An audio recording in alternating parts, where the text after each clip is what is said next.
Pajamų deklaravimas ir nekilnojamojo turto pardavimas. Kaip išvengti mokesčių spąstų? Parduoti turtą be mokesčių.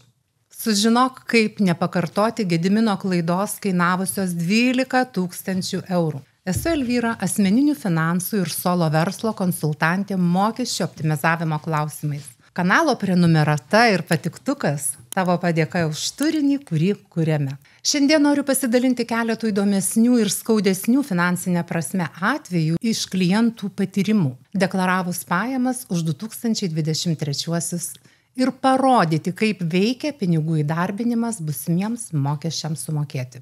Žiūrėk iki pabaigos. Mokykimės iš svetimų klaidų, savas per brangiai kainuoja. Pirmas atvejis kainavęs 12 000 gyventojų pajamų mokesčio. O galėjo būti 0. Na, gal dar ir bus. Ponas Gediminas kažkada įsigijo žemės sklypą. Pastatė namą. Būdamas taupus ir darbštus žmogus namą statė pats. Čekį ar sąskaitos statybinėms medžiagoms ne jo arkliukas. Ką, kur gavo pigiau, tą ir pirko. Be popierių, taip sakant. Kamgi jų reikia? Pastatęs namą, Gediminas nusprendė jį parduoti. Kažkas paprotino žmogų, kad norint išvengti mokesčių, reikia nekilnojamąjį turtą išlaikyti 10 metų arba deklaruoti savo gyvenamąją vietą jame 2 metams. Na, tai 2021 metais Gediminas prisiregistravo savo naujajame name.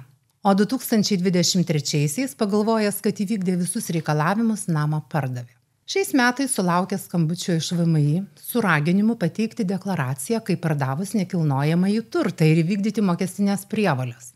Nuvyko žmogus į VMI gyvai, supildė deklaraciją ir vos negavo infarkto, pamatęs, kad mokėtinas gyventojų pajamų mokestis yra 12 000 eurų.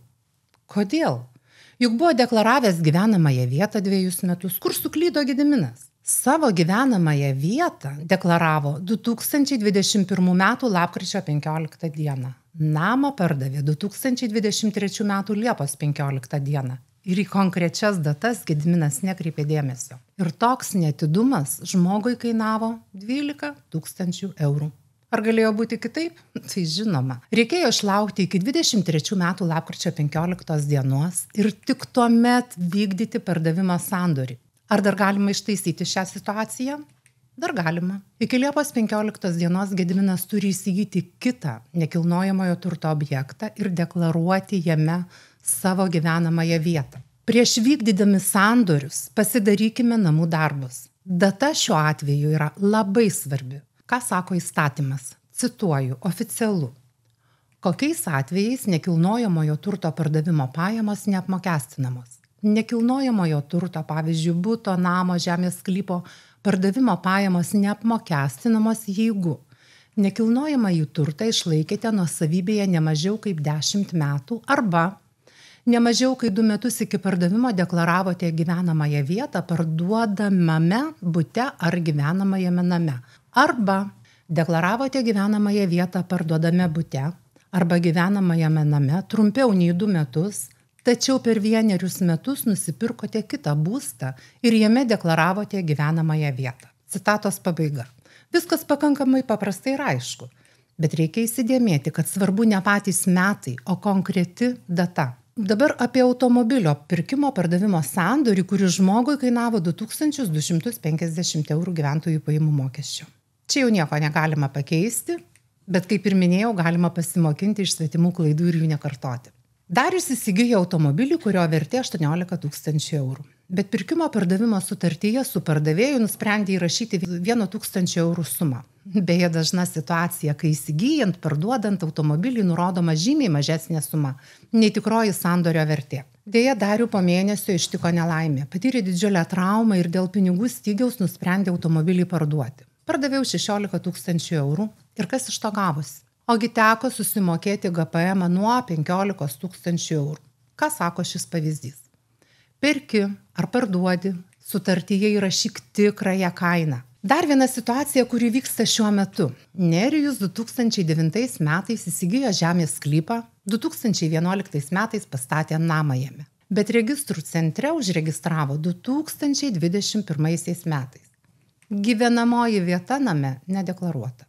Šiuo metu jis ketina parduoti namą, kurio vertė 130 000 eurų.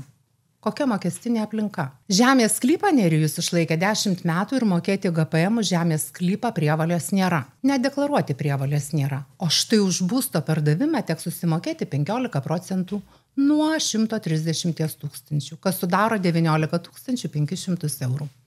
Kokia padaryta klaida? Laiku neregistruotas nekilnojamasis turtas registrų centre. Tai viena. Antra, nebuvo deklaruota gyvenamoji vieta šiame name. Dabar yra keli būdai spręsti situaciją ir mėginti mažinti mokėtiną gyventojų pajamų mokestį.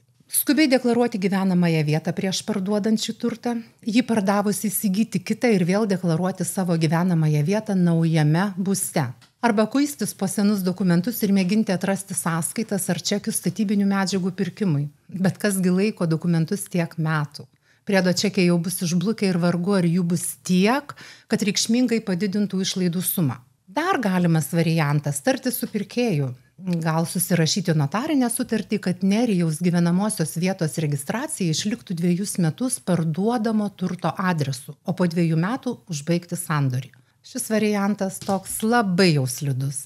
Kasgi norės susimokėti pinigus už nekilnojamąjį turtą, kurios savininku taps po 2 metų? Priedo dažnas nekilnojamojo turto įsigijimų ima kreditą iš banko. Ne visi turi prikaupę kojinėje atliekamų 130 000 eurų, kad galėtų susimokėti vienu įėjimu. Labai tikiuosi, kad šie paminėti keli atvejai privers tave susimastyti ir pasidaryti namų darbus, jei ketini ateityje parduoti registruotą turtą. O dabar noriu parodyti, kokiu būdu gali sukaupti pinigų būsimiems mokesčiams susimokėti arba sukaupti reikšmingą sumą turto įsigyti. Aš pati esu solo verslininkė ir moku mokesčius po pajamų deklaravimą. Kodėl nemoku avansų? Nematau reikalo. Susimoku mokesčius ir įmokas nuvertėjusiais pinigais, kurie per 12 mėnesių sugeneruoja man papildomą grąžą. Ir čia kalbu apie D sąskaitą. Ir noriu tau parodyti, kokią naudą galima iš to turėti. Aš naudoju Freedom 24. Žiūrėkit. Mano visa suma yra tokia, 1076, tai yra D sąskaita. Doleriais turiu 600, eurais beveik 500, o dabar parodysiu, kaip tai veikia. Kiekvieną dieną už mano laikomus pinigus aš gaunu palūkanas.